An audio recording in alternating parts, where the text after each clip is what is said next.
All right, we'll get started. Nice to see everybody. Thank you for hanging in on a Friday afternoon. Good that everybody's here. I'm Barry Dornfeld from CFAR. And I'm Daphne. So we're going to talk about organizational consulting from with the anthropological lens, and in some ways these are themes that I think have been throughout the sessions today. Like Robert's session, we talked about some similar work, and even Elizabeth's initial framing talked about some of these issues. But we'll talk a little bit more about us and the firm we work for, a small consulting group called CFAR, and then talk about the kind of work we do, which will be mostly familiar. But I think in a lot of the sessions I've been to around anthropology and organizations or anthropology and business, there's often a lot of focus on the consumer end, which is a great place for anthropologists to work, but not as much sometimes in the kind of organizational world inside the organization, which is the kind of work we do. So we'll talk about that. We'll talk about how we use tools and mindsets from anthropology, and just a few examples and a few themes around that. And then we're going to give you a little case to work on, a little real case where we were asked to come in and do work around culture, and let you talk a little bit about that with sort of see what you would do if you were the anthropologist given that assignment. So be ready come on in. And then we'll open it up, make sure there's plenty of time to chat.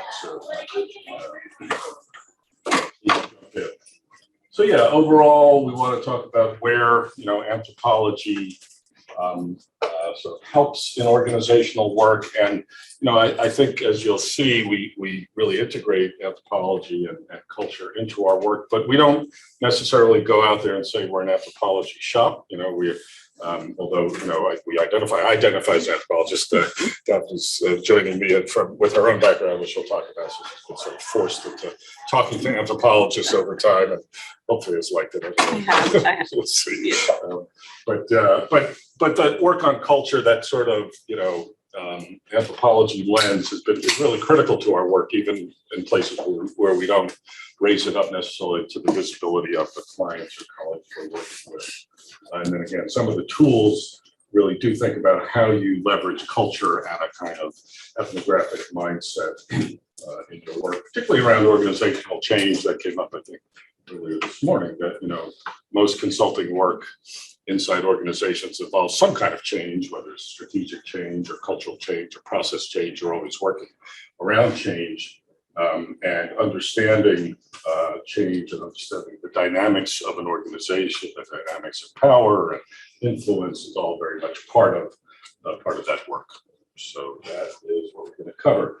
So CFAR is a small consulting group. The full name, the Center for Applied Research, is a kind of old legacy that doesn't really reflect who we are as much. My joke is that when you hear it, it sounds like a CIA front or something.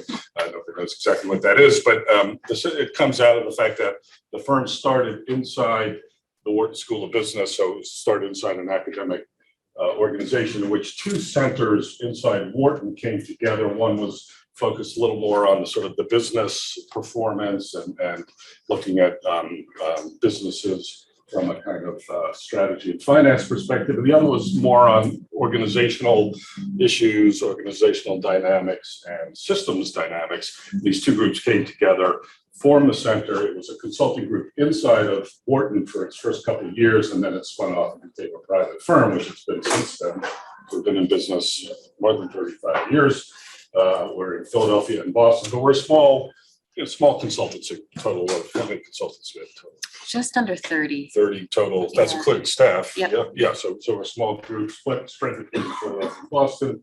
Our work is mostly around mission and purpose-driven organizations, and we sort of define that broadly.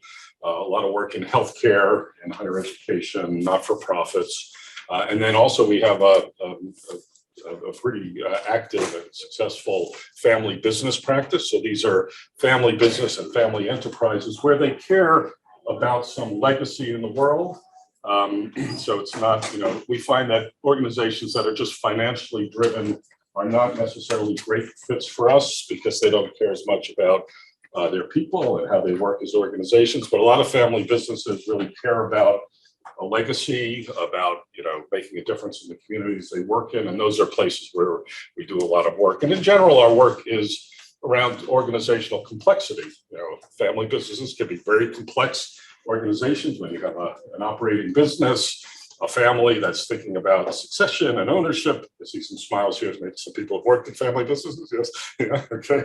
So you have the family dynamics, you have the business dynamics. Often there's a foundation or some other philanthropy involved. So those are complex organizations. Universities are quite complicated, if you think about it. And academic medical centers, Peter Drucker said that there was no more complex organization ever invented than the academic medical center, where you have, a clinical operation and a research operation and a medical school all tucked under the same roof. So in those complex organizations, we find there's a lot of need for alignment, for talking across stakeholders, for understanding differences and bringing them to the surface and working on them. That's sort of where we do our work and where we're most helpful, I think.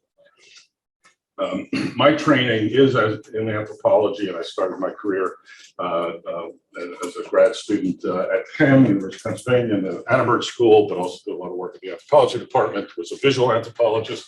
My career taught at NYU for a number of years, and then I got into organizational consulting and sort of brought the the kind of skills and background of anthropology into that work, and joined with a firm which I didn't say about CFAR, is we're kind of a mix of social scientists, people with humanities backgrounds, and MBAs and people with business backgrounds. And we think that that mix of looking at sort of the organizational dynamics as well as the business dynamics is one thing that makes us a little different as a consulting group.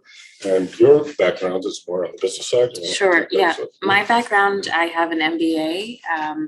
I also worked in contracts and research administration before coming to CFAR. But what brought me to the firm was the focus on people, and it seemed a little different than other consulting firms. And having joined the firm, and I understand now why that is, because of the anthropology lens that we use in our work. Yeah, so maybe you'll see how that kind of comes up in our work.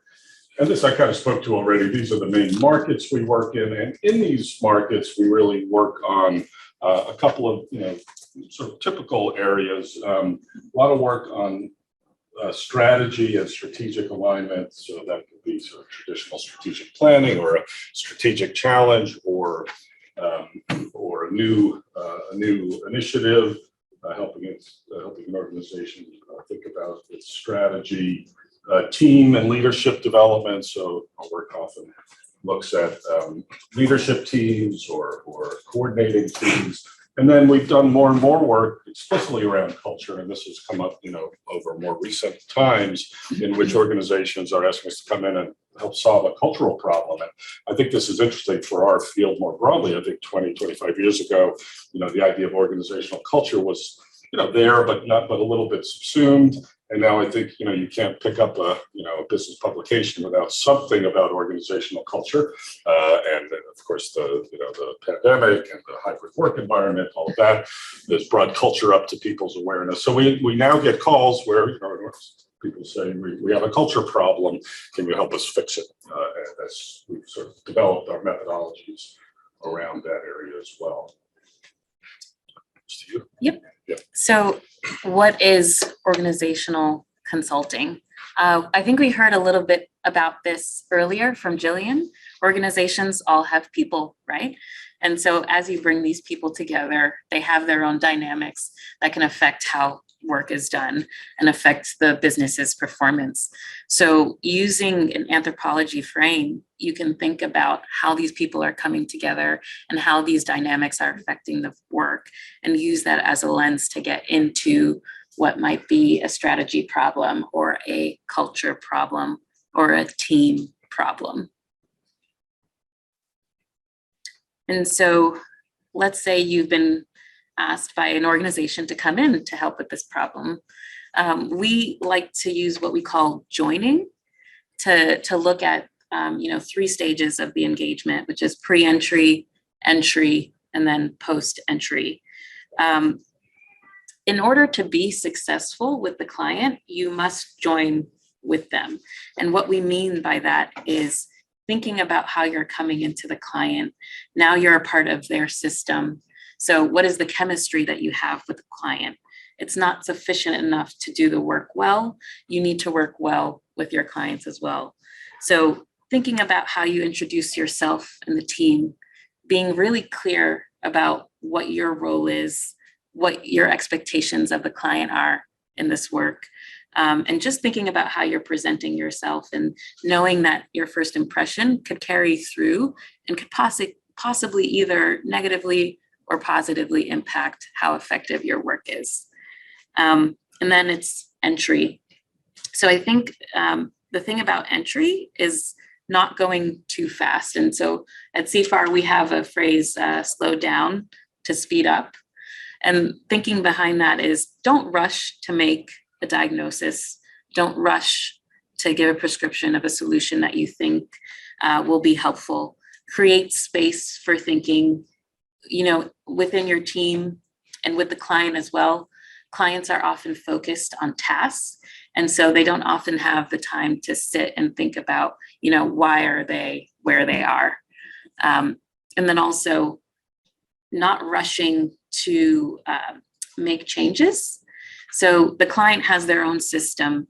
You may recognize that whatever they're doing is not working, but you have to work within that system to make effective change. And then there's the post-entry. So taking that time after you meet with a client to debrief with your team.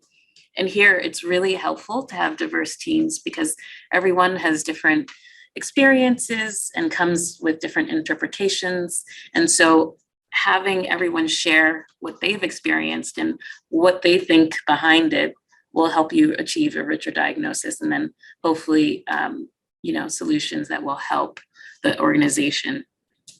Anything to add here? Yeah, I mean, it's an interesting tension, I think. And I think we've talked about tensions kind of throughout the day. I think, Elizabeth, you could have mentioned this in your opening as well. You want to learn, you need to get a point of view, you need to take in a lot of data. And, what's different than doing ethnography is actually you need to be helpful pretty quickly as well. And I know I had to really learn from when I entered into this kind of consulting, which I really knew very little about, coming out of just being an anthropologist, an ethnographer, that, sitting around and listening and taking notes forever, and Julie talked about this as well, is, clients don't necessarily see that as helpful, right? They want you to be, giving them something, some sense of results. And so, you have to sort of, you have to be thoughtful, you have to be diagnostic, and you have to be helpful as quickly as you can. And you have to be helpful in ways that, clients can hear. And I think, Robert, you talked about this nicely in your session. We have a phrase that's more important to be helpful than to be right. We, in a sort of intellectual training, and I think as you come out of graduate school, you get very attuned to being right, being critical, and so on. And sometimes being smart with your clients is not what they need, right? They need you to be helpful to help them move along around a complex problem. And you have to think really from their point of view about what they need to hear and do to be helpful. So a tool that we've been playing with, and this comes out of some work by Aaron Dignan, people know this operating system Canvas, and this is actually our sort of adaptation of it, but we tried to develop our culture tools inside CFAR. It actually came out of some interesting work where, as we were getting more calls to do work around culture, and we can share these slides, of course, we realized that we had to build up our own methodologies. And one of the ways that we decided to do this was to actually do a cultural analysis of our own firm, which I raised my hand and decided I would lead and do. And probably one of the silliest things I've ever tried to do is to actually study one's own firm. And a year and a half later, we were really getting deeper and deeper and getting into all this complexity, and it was fascinating and very hard. But out of it, we kind of developed this is just one tool. And the idea here is that when somebody, when you come into an organization and you want to talk about the culture of the organization, or a client comes and says, we have a culture problem, that can mean a lot of different things. Culture is a broad concept. Great concept, but it's usually broad in our field. So this is just a tool to help ourselves, and sometimes we'll use this with clients, but carefully because it's kind of complex to think about, well, what do they mean when they mean culture? Are they talking about, sort of how their group dynamics work, meetings, people, how they develop their people, or is it, about innovation or lack of innovation or learning, or is it about, how they go to the market, how they interact with the external world, or how workflow, works or doesn't work. So we use this as a way to, as we're getting into our diagnostic work, just really understand what the problem is. Sometimes it's the problem that the client's identified. Sometimes it's very different as you go in, and also not to try to work on too much, right? Because you can't do everything. And in many organizations, any of these things would be valid to look at, but we really use this as a way just to kind of direct ourselves and be a little clear on what we want to work on. So that's really useful too. Sure, and some of the ways we get at getting to, those categories in the culture map are through open-ended interviews, working with the client to really understand what the issues are, how to ask these questions. And it's really important to think about what will lead to the most candid responses. So is it an anonymous survey, perhaps, instead of interviews? I think this is also dependent on, the size of the organization, what we're working on. We've done a mix of both. We might interview the leadership team, but survey the entire organization and put those together. And then, just being in the client setting, it was a little hard with Zoom, but just being able to observe certain things in person and how people interact and, what they do or don't do. And even just sharing the data with the leadership is also an interesting data point. Are they open to hearing what we've observed? Are they resistant to it? All that is important to understand the work they're trying to do. But we're interested in hearing, because we know we have some consultants here in the audience, what methods have you employed in your own consulting engagements? Or project work if you're students of it. I have used materials that they have, and I asked them to work me through it. Yeah. And see how will they understand it. Yeah. And can they ask questions? Yeah. Answer questions. And I found that very helpful. Because Yeah. that's what they're using. Right. Letting them play back their own material for you. Yeah. I use open-ended interviews and surveys, and then I use some other documents that so a survey that was done before the study that I'm doing, and also just the reports that were written about those initial surveys as a data source. Yeah. In one of my most recent projects, I asked people to talk about interactions that they have on a regular basis. And then I asked them to draw a picture of those interactions. Yeah. And then I asked them to explain what they drew. So it's a 3-step process, and it works like a charm, and you get really good data. Kind of elicitation tool. Yeah, Yeah, and that's great. the data changes Yeah. as they go through the 3 phases. So it gets more and more enhanced. And nobody's mentioned, observation. Of course, that's, kind of the core, Margaret Mead dropping down in the village and sitting around looking at things. But curious, it's a challenge for us because, you can't get paid, and consulting firms get paid, a decent fee. And you can't say, well, we're gonna put into the budget 5 days of sitting around and watch it, right? It doesn't go very well with clients. But I think observation can be really critical, and you can really learn. Of course, COVID is a real challenge there. You learn a lot by looking and by seeing. And actually, it's funny. I was talking with some colleagues from Lehigh, and I just flashed in my mind a great thing we did early in our work at Lehigh, which was we asked somebody to give us a guided tour of the campus. And, sort of somebody, in that kind of guided tour sense, taking you around the office or taking you around the campus, you learn an amazing amount from looking and observing, but also having them tell you what their view of things are, what that building needs, and when that, the fight over getting that campus space built and all that, it tells you a lot, right? Yeah. Another approach that I use is sitting with someone while they're doing the work and actually working with them Yes. to do that same work.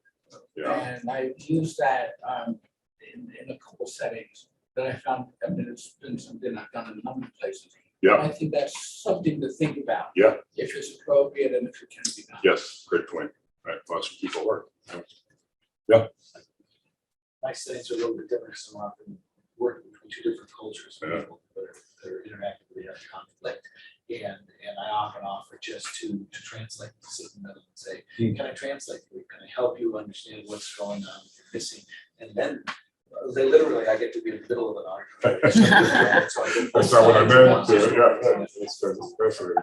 Yeah, language, of course, is a great, rich tool for understanding an organization. Right? Good. Well, maybe we'll come back to this when we get to the case. Yeah. Sure.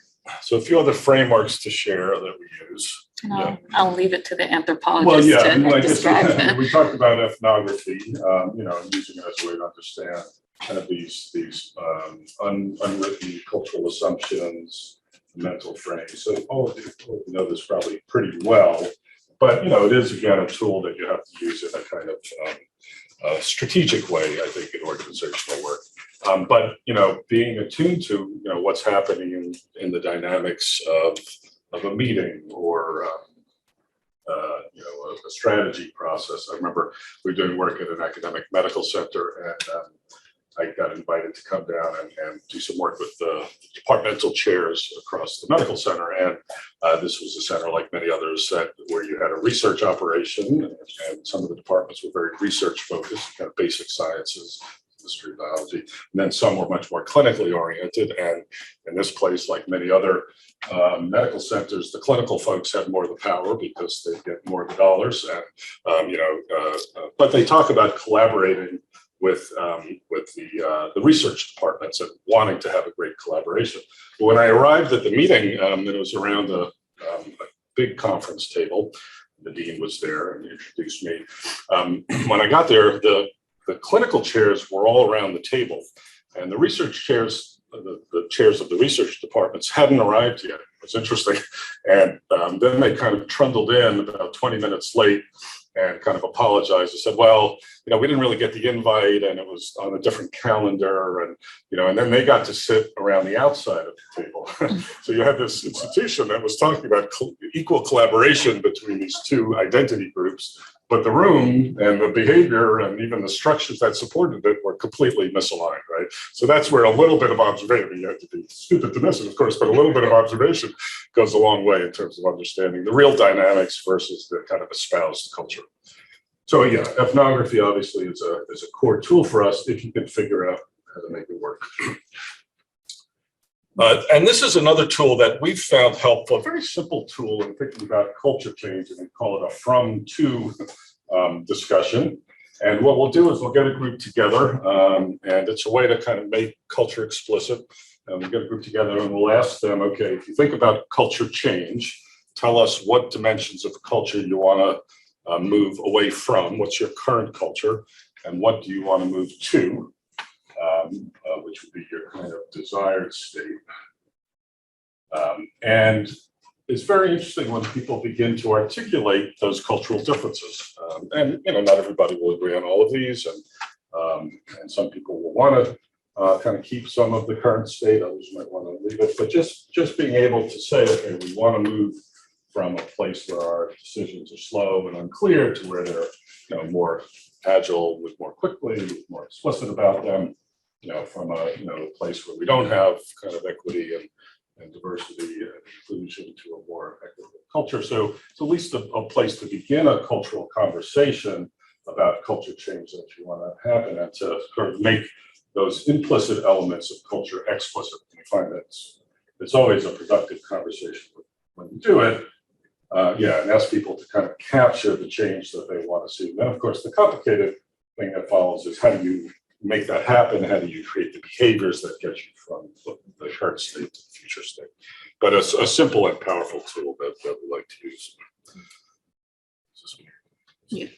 Okay, and then, this gets to the notion of organizational networks, and some of you are probably aware of that there's a whole discipline of organizational network analysis. We're not experts in that discipline, but we do like to think about in any organizational process, what are the networks that are operative inside an organization? Where does influence exist? How good are they working across organizational boundaries? And there's a whole literature, and we have to share references on this, on looking at the networks across an organization and understanding, and that this is just a little mini example of a network analysis. What you find when you look at networks is that some people work very tightly in their own networks. So Alex or Helen, they're very connected in their unit, right? But Helen doesn't know anybody over in the red unit, if that's finance and this is, marketing or if it's manufacturing.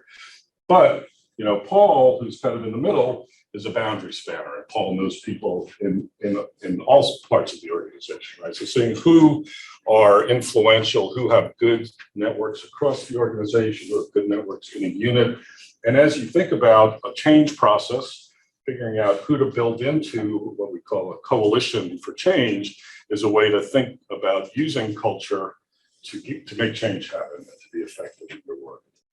So again, a useful tool that we find that takes, there's an old discipline in anthropology looking at networks, but puts it to work in the kind of contemporary organizational setting.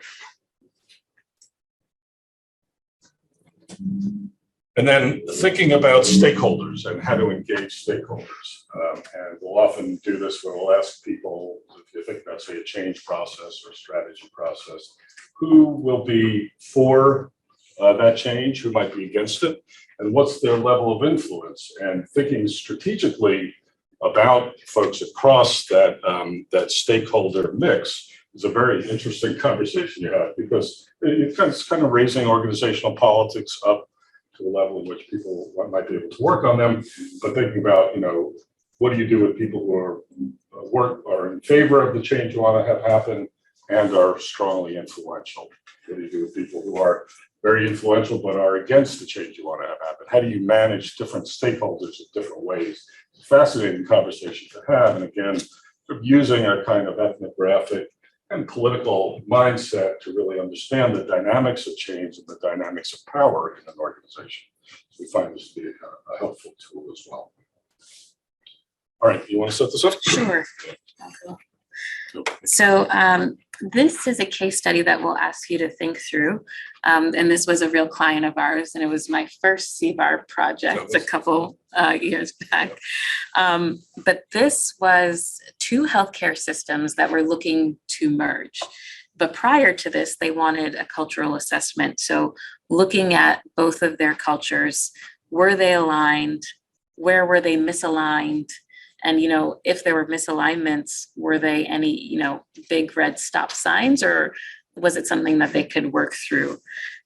So they engaged us, and I won't tell you what we did just yet, but I can tell you a little bit about each of these systems. So one was larger. They were more hierarchical, outcomes driven, fast moving, more focused on finance. The smaller partner was definitely relationship based, was physician centric.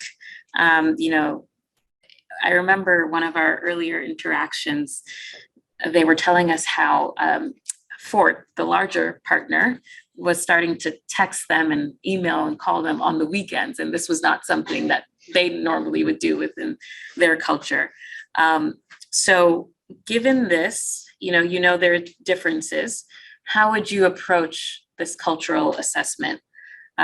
We'd like to ask you to get into small groups, think about some of the tools that we've discussed, think of some other tools that you might want to use, and think about how you would work through this. Yeah, how would you approach this assignment? It's just an assessment. It's not yet consulting around the change. They're getting ready to do a merger.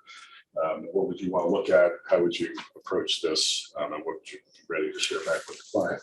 So if you just want to self-organize, we'll see how this works. Maybe groups of 3 or 4, turn your fingers together. Let's figure this out. 10 minutes, maybe? Yeah, let's do 10 minutes. And maybe, I think we might need bigger than 4. I don't know. There are a lot of groups. What's that? There are a lot of groups. Okay. Remember, let's see what happens. They'll do. Yeah, if it's a little bigger than 4, that's fine. Whatever you need to do. Yeah. Cultural test on Sunday. Yeah. Were you doing okay, Tim? Like a fire. Okay.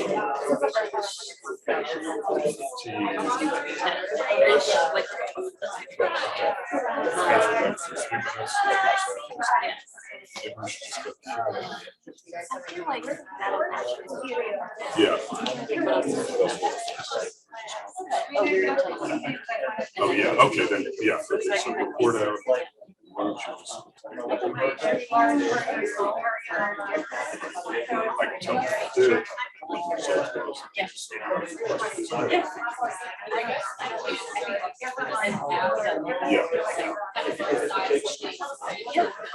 Cool. Good job. Thanks.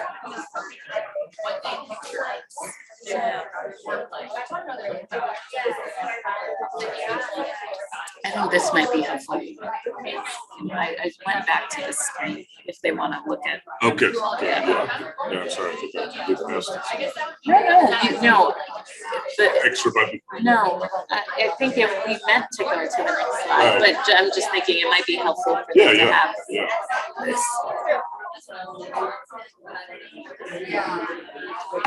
Have you seen the emails about inroads? So I think Nancy suggested. Yeah, I think, No, well, it was fine. I guess Mal will be on this. she said Mal or Linda May. May is just. I think the reason Nancy suggested is that there was a project. That's actually great work. Yeah, It's actually one of the stories. I know, the one, yeah. Really. Oh, every, Yeah, there's still a great guy who we knew. yes. Since that project was 10 years ago. Okay. But And Mal might know some specific people. Okay.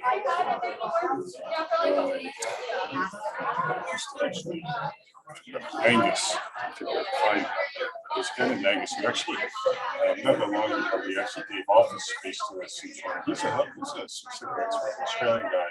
Okay.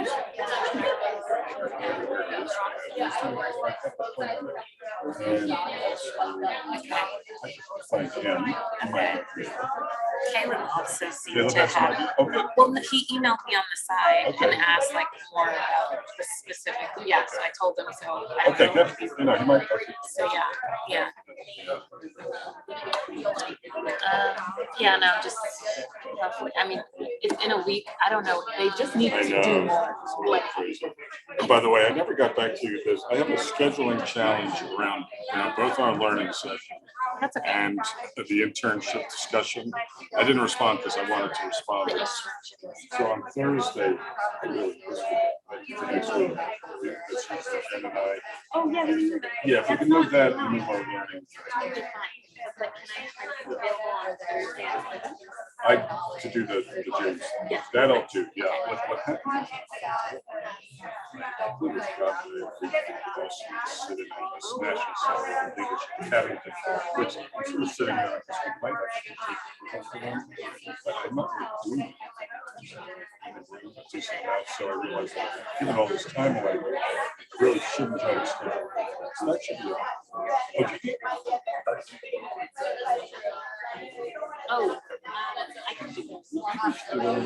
So, That was someone else, and their assistants that they interviewed. okay, do you need, I can probably do this. Actually, so I'm flying in. And now, We can move it. How'd you do it? That I'll do. I just don't want to. Do that.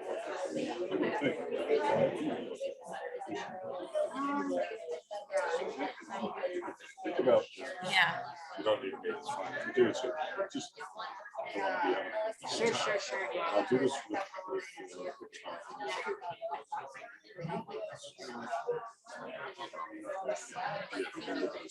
sorry about that. No, I was problem. down with them. They said, oh, yeah, we're looking forward to seeing you in Boston. Oh, wow. My flight or, and I didn't put it on my calendar. So much, and I can't right now. Like, I'm so looking forward to my vacation, but like also dreading getting back. And it's getting to the point where I'm like, oh, this project might not happen. Can't say I'm upset. Like, so an update on Fenway. Yeah, what's it? So we met with them yesterday, and after finally giving them Yeah. numbers, Yeah. and they were, yes. So I don't know what's gonna happen. Find enough money to do something. Well, they said this wasn't planned. Like, I don't know. I think they're used to working with solo Yeah, small. So we're gonna talk to Chantel on Monday, see if she wants to do it alone, see what else we can figure out. But like right now, it's not looking good. But I was like, oh, that's not Kind of too bad. relief. Yeah, So much better. yeah. I just sent out the proposal yesterday. I saw. It's gonna be a go. It's going. The one for ASA? AMI, which is smallish. And I didn't see that one. Yeah, that went out. Well, it was a couple days ago, I'm sorry, we just had to go by, so that Tom is gonna do with me, I Okay. believe, and I was gonna say, okay, Yeah. Let us know yeah. because Could be one of them. Alex is joining 23rd. Okay, why don't we, figure- I'll formalize it. Yeah, figure that formalize out. it. Yeah. So I think it's gonna be an easy one. This Okay. is an association. okay. Yeah. Tom will. Is it strategy?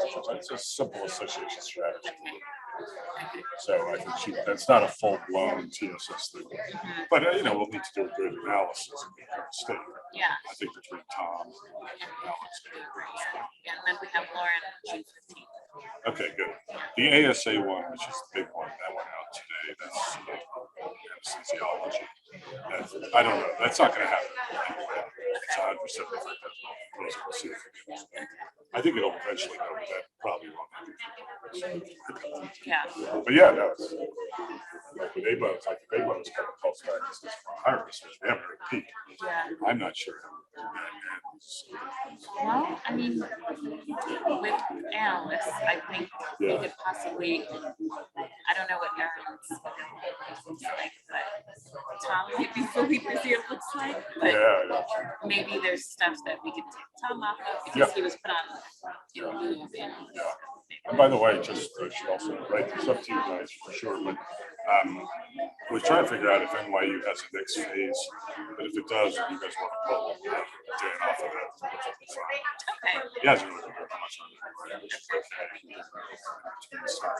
Okay. I mean, he's welcome to stay with it, but he doesn't have to. If you want. We'll have more. So if you want Yeah. an analyst, Yeah. I think we can step. Yeah, I think we'll need an analyst. So then, if you yeah. want to put Dan on something else. Okay, that's helpful Yeah, because I know he's he's got a sheet. high into demand. Yeah, High. and he could do more than, it's hard with Marcia.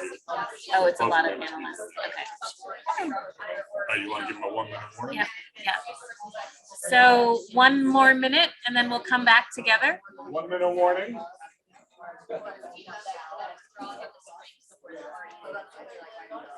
Okay, so I think it's.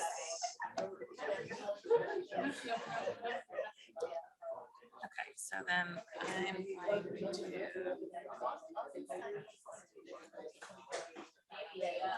So I'll facilitate the discussion.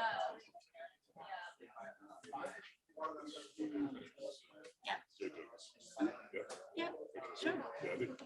Yeah. Okay.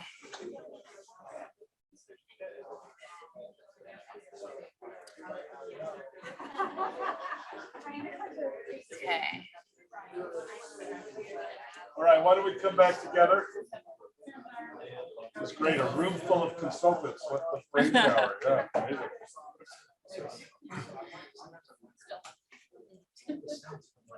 amazing. Anyone want to volunteer to share first how they approached this assessment?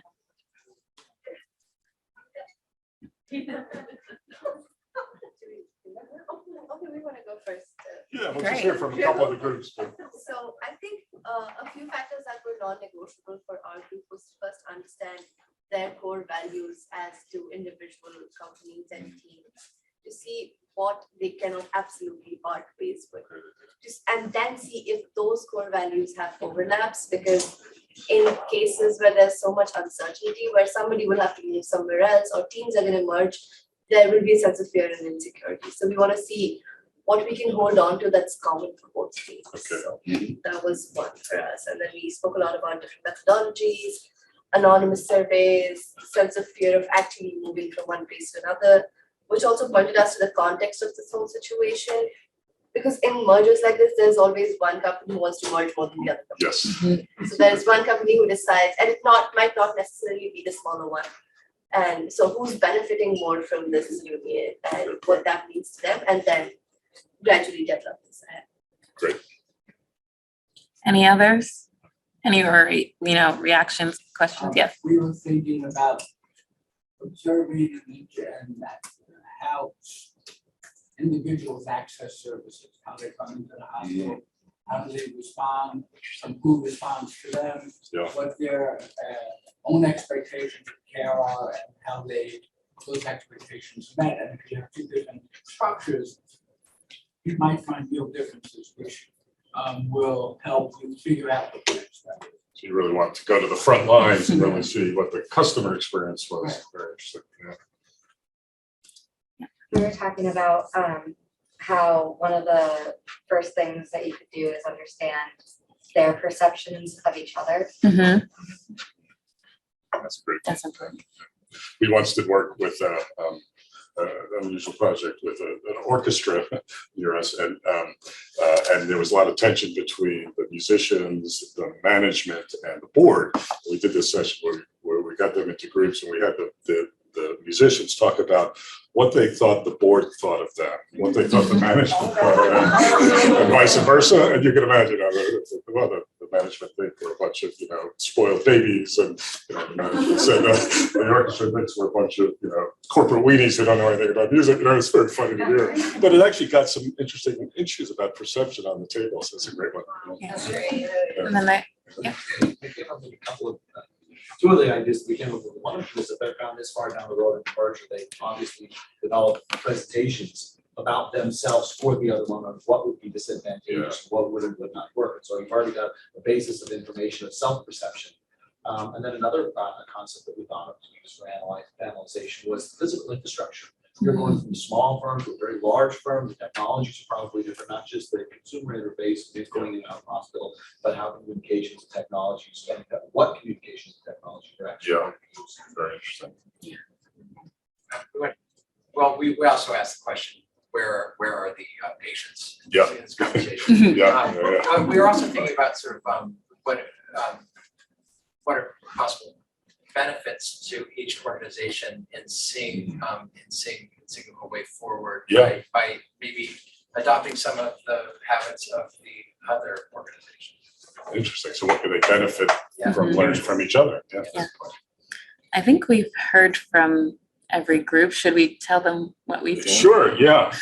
So in terms of what we did, it was interesting. It was a very time limited assignment. Is this the right slide? Yeah. Time limited assignment because they really had the pressure of going into this merger. And it's interesting, usually we don't do a huge amount in mergers, so I think it's a place where culture really is, very important and doesn't often get paid attention to because the companies are so involved in thinking about all the business elements of the deal and, which is of course critical, but they don't think about culture. This group actually had built in, as Stephanie said, into the merger agreement that they would do this due diligence around culture. So it's great that they were paying attention, but the time was very tight. I remember it was a very tough thing for us to pull off. And because of the time being tight, they decided just to survey and for us to interview at the leadership level. So we didn't get to go out to the customer, and it was also during COVID. We actually never went there during this process. We almost did a trip, and they were back at the office, like healthcare folks are, but we never went down. But they wanted to just stay at the leadership level and see the leadership, across both large leadership groups, a couple hundred people, what the differences were, what the similarities were. So we did a pretty customized survey that really looked at not only their cultural current state, but what they aspire to culturally, which is quite interesting. And then we did a number of interviews across the top leadership group and a couple of sessions with both executive teams to see where they were aligned culturally and also strategically, because what we haven't really talked about is what are their strategic aspirations? Do they want to grow? Do they want to, be very customer centric? In healthcare, there's a lot of different ways that, healthcare, to your point, serve their communities, right? Yeah. Question. When you say sessions, are you describing something like a focus group session? Yeah. Well, the executive sessions. Yeah, the executive Yeah. sessions were more about getting under the strategy of why.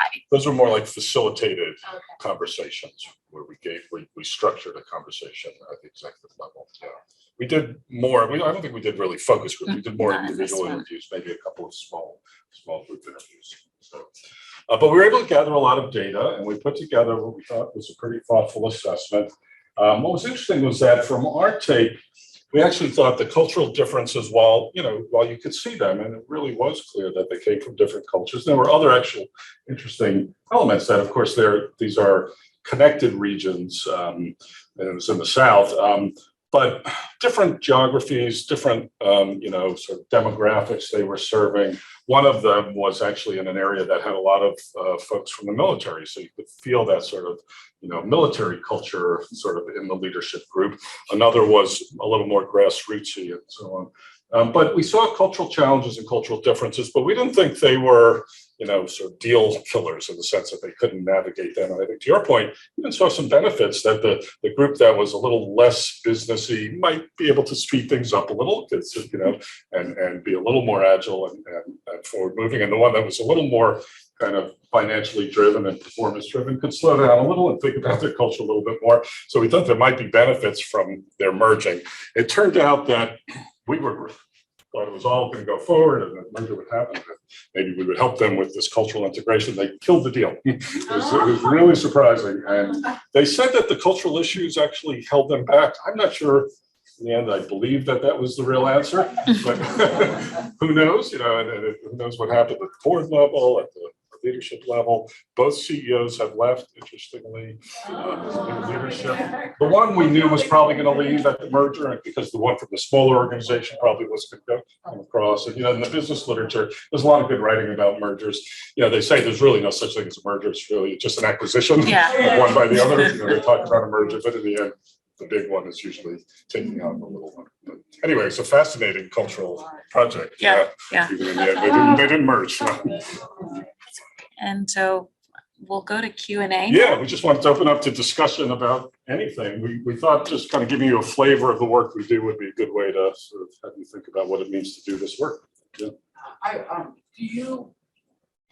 Do your consultations also include developing an implementation strategy for what you present, and how do you do that? Yeah. What's involved? And is there an anthropological approach to that? Very interesting, great multiple part question.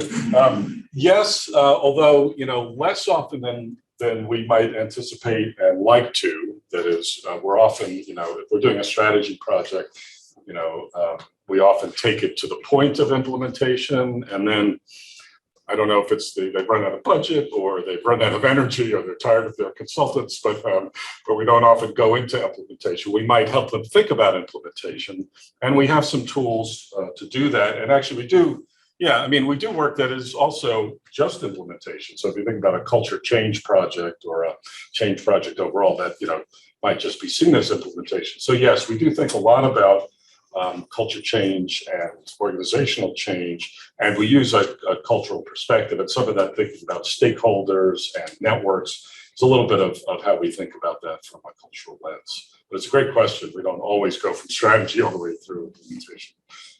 Yeah. Yeah. So you did mention really quickly on that last slide about how you didn't get a chance to really research the consumer or the user, right? Yeah. In this case, the patient. Yeah. That just struck me as, just from my own ignorance, odd only because in what context of your firm's line of work would you want to do that? Yeah, And what does that offer to an organization right. to, in a situation like that where you just want to like merge the cultures Yeah. and understand a lot about that? What is having insights on the user really? Yeah, it's a good question. So I think in this case with patient care, there were concerns about what would happen if they merged, would they lose services? Would the level and quality of care change? But I don't know if you have anything to add. Yeah, I mean, I think it is a really helpful lens, and I think it can open up in ways that I think people who do a lot of, consumer-based ethnography find it does open up insights that maybe the leadership didn't have. We actually are involved in a project that got slowed down because of COVID again, for a physician association where we are studying users. These are physicians who this organization offers learning to, and they have a project that we actually were asked to help with. It's called the 50-year journey. It's a fascinating user study of physicians over their life cycle and how they use learning from this organization or other organizations at different times. So I think it'd be really helpful. Most of our work is more at that internal level, but I think insights from the customers are always helpful. Even if you don't study the customer, having them think at least about the customer, is invaluable. So I don't know if that answers the question. But no, it's a good question. I think you had a. Yeah, I guess I'm wondering about like resistance and like how you navigate that, and especially when it affects your access to like people and how, That's a great question. Yeah, and has there been any particularly touchy ones that you? I mean, I think we have a current one right now. I think we have a current one right now with this particular organization, where there are some things going on where there may be a succession of the leader, and the CEO is trying to place this person as the leader of the project, but the CEO isn't really acting in that way. They had other events going on. We were given a deadline to get this analysis done, but we're having trouble getting interviews scheduled. One excuse was they had an event. So I think what we're doing right now is trying to get those interviews scheduled with other people. But it's definitely something that we've observed, and we're still trying to get under what might be the reason for that resistance. Yeah. No, I think you see it all the time, and it's a great thing to raise. There's sometimes it's good reason for resistance, and when we talk about our change work, we talk about actually kind of leaning into resistance, because sometimes you think, well, some of the change literature says you should kind of steer your way around resistance, not necessarily down. We actually think you can learn a lot from the resistors, because they're resisting for a reason, right? And that's cultural, and often there's a good reason why they don't want to make the change that the leaders want to change. Now, sometimes there aren't good reasons. They might be being defensive or, just not liking change. But yeah, it's always part of the work. And there's always, politics in organizations, and our work gets us into those politics. And hopefully you can use the politics in a helpful way. You can get people to surface them and talk about them, but that's not always easy to do.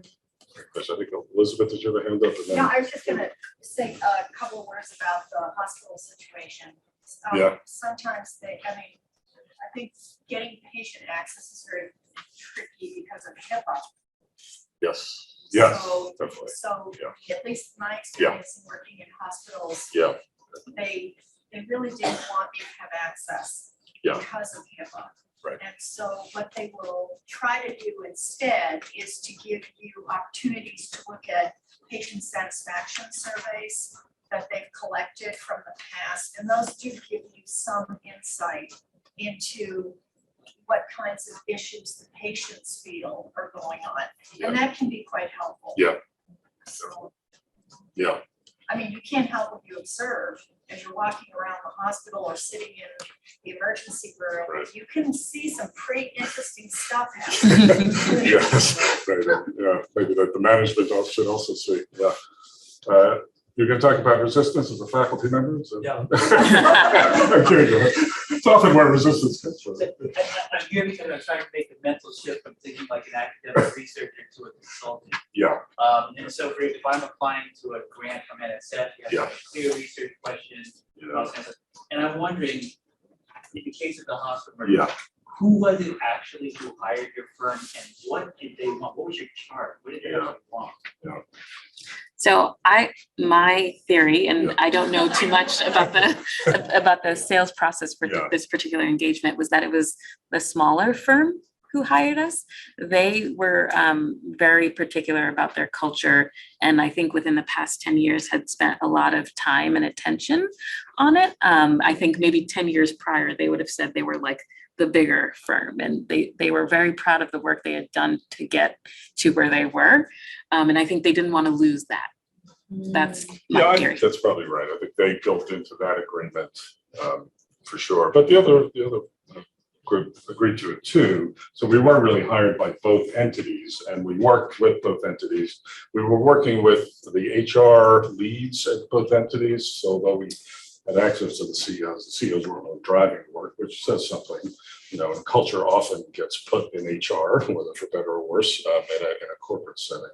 But I think what maybe another angle of your question is, you know, you're not always hired to do the thing that's needed, right? Yeah. This is the question that Oh, I yeah, about scoping. Yeah. And then back to your earlier comments about you don't always need to be right, you just need to be helpful. Yeah. But like how in the scoping conversations, how do you navigate that so that you're setting expectations? And I do consulting that's not in this domain exactly, but where I feel like I'm constantly reminding, like, well, that's not the original conversation we had. So if you could speak a little bit about that's a great point. When we write a proposal back to a client for engagement, we talk about the presenting issue.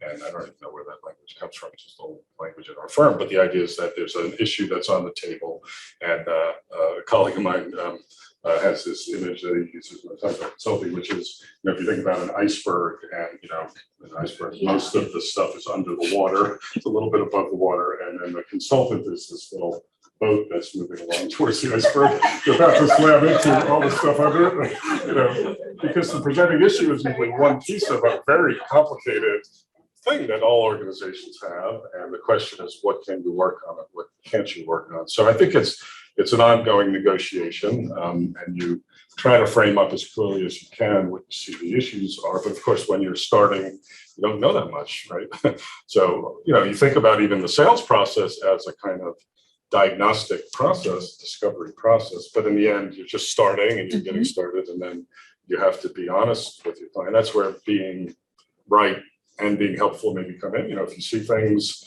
that maybe the person you're working with didn't see, you have to tell them that they can hear it. So hopefully you're able to rescope if needed. But yeah, it's a challenge. Yeah. I was going to say that sometimes the scope creep can work in your favor. Well, that's true. Because you can be brought on to sort of address a certain set of issues, and they start to see how you work with the team. Yes. And that you're able to take on additional issues that weren't in the original scope. So, you know, you work with a cosmetic client, and we brought on to sort of like DEI. And then next thing we knew, we found ourselves on a marketing campaign, working with a marketing firm at London. You know. That's a good point. Yeah. Yeah, and that's a good way to think about your engagements. You know, you often come in at a project level, but often organizations need other kinds of help. Maybe last question? Yeah, thank you. So I feel like with consulting work, sometimes it helps to have models or examples. Like in your internal or external discussions, are there any organizations that you think of that have interesting cultures worth looking at, or kind of models for other organizations? That's a good question. I don't know that we've spoken about particular models in any of the work that I've been on. I don't know. If well, we do. You know, we have a culture team that's been working a bit since that internal culture project and developing the methodology. So yes, and actually we've developed our own. You know, we've tried to work on our own culture and be clear about our aspirations and what we want. And by the way, Daphne runs our DEI group, and that group is also looking at its aspirations. And we're the culture group and the DI group are working together on this.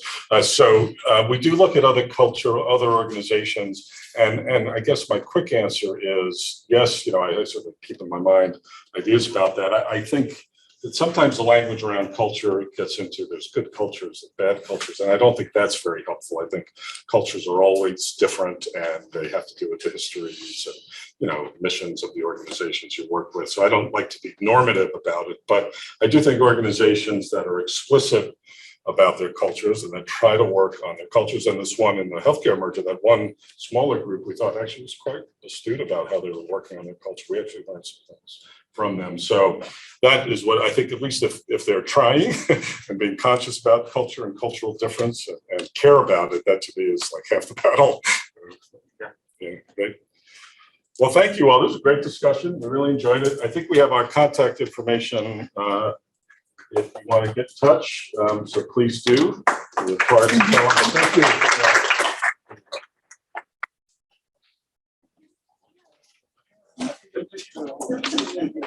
you. And I think the slides are available. Are the slides available for everybody? They will be, yeah.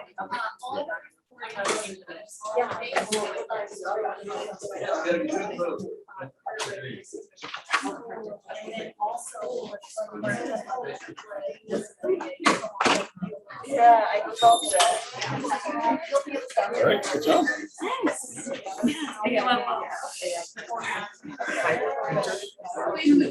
What time is your train? About like 6 o'clock. Yeah. Did you figure out? Thank you both so much. This was so fantastic.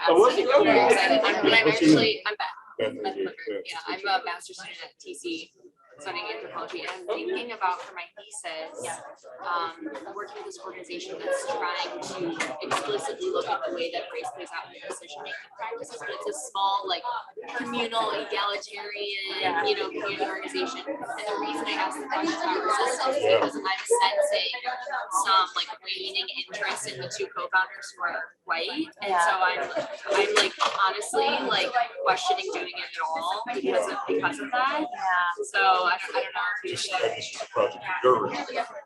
Yeah. I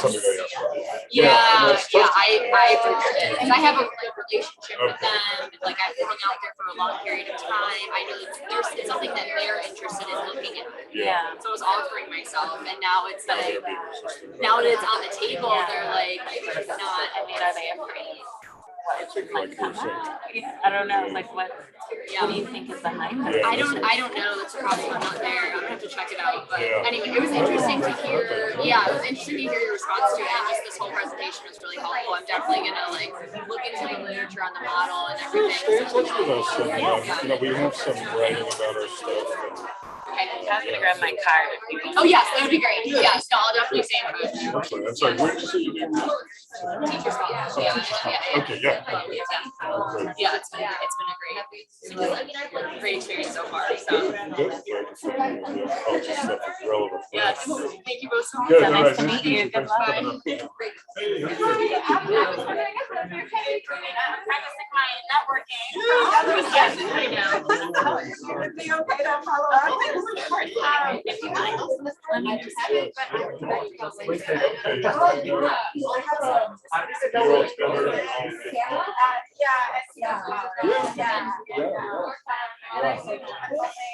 Separately, my master's in adult. There's theoretical way on like adult learning. But I don't know, but you're bringing about like consulting work in general. Maybe share something else for you.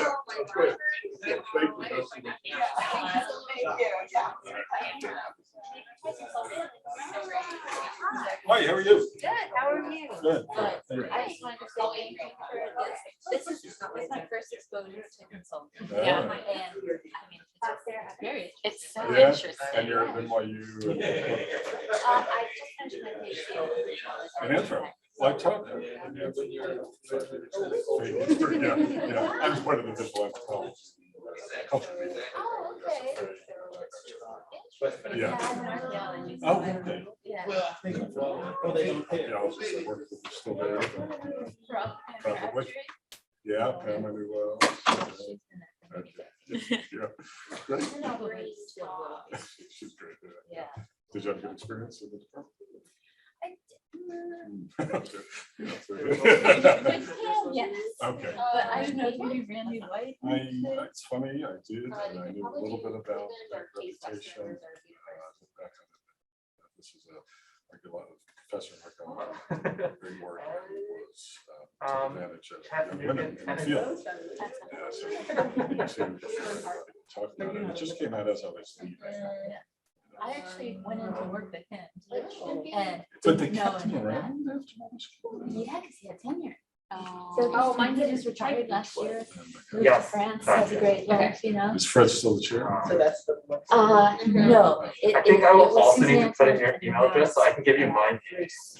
Oh, no, you didn't put your email address as a part of it. Tasia Conti, you know Tasia, she was a student of mine. Yeah, so she's great. Yeah, she's great. Well, good. We'll stay in touch if you get more into this organizational stuff. Absolutely. Yeah. Can I give you a card? Of Please, course. I think I'd get- I have a nifty notes. That's fun. So you can write future. There we go. Great. We will, yeah. Thanks. Thank you so much. Yeah, let us know if we can be involved. Yeah, and thank you again. This was really interesting. Oh, Glad good. you enjoyed it. Thank you. Great.